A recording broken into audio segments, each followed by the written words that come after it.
So my brothers and sisters, a quick reminder, those of you who are in zones where the masajid have been opened or are gradually opening, please be responsible. As excited as we are, we must remember saving lives is still our duty.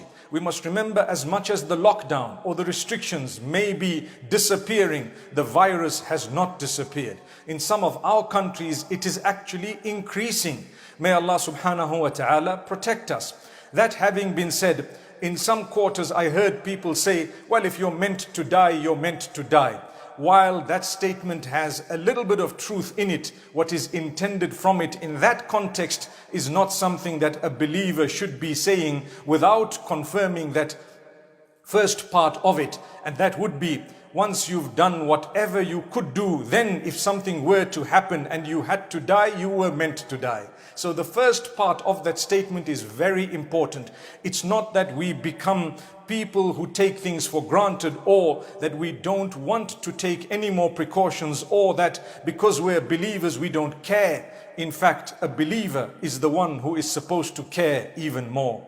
A believer is the one who is supposed to be even more conscious of life, of sickness, of the spread of evil, the spread of anything harmful. It is prohibited upon a believer to spread something harmful, even if it were just a foul smell from your own mouth. Imagine a disease, imagine something that was really harmful to the lives of people, let alone just a stench or a smell from your mouth.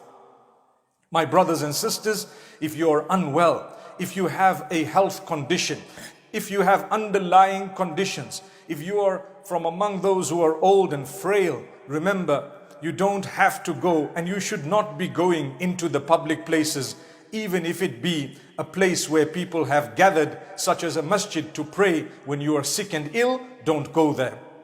So my brothers and sisters, let's remember, let's not drag those who are vulnerable into a situation where they might harm themselves even more. People may argue and they may say, like I said earlier, well, if it's meant to happen, it's meant to happen.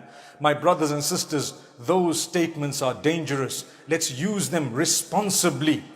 Yes, like I said, the statement does have some truth in it, but it's used in a context of deception.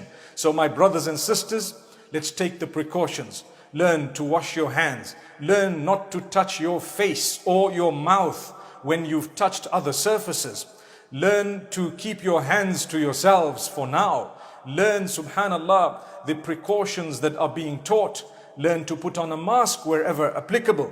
Learn to look out for others at the same time. Let's talk about cleanliness. Let's talk about the precautions, and let's take them seriously.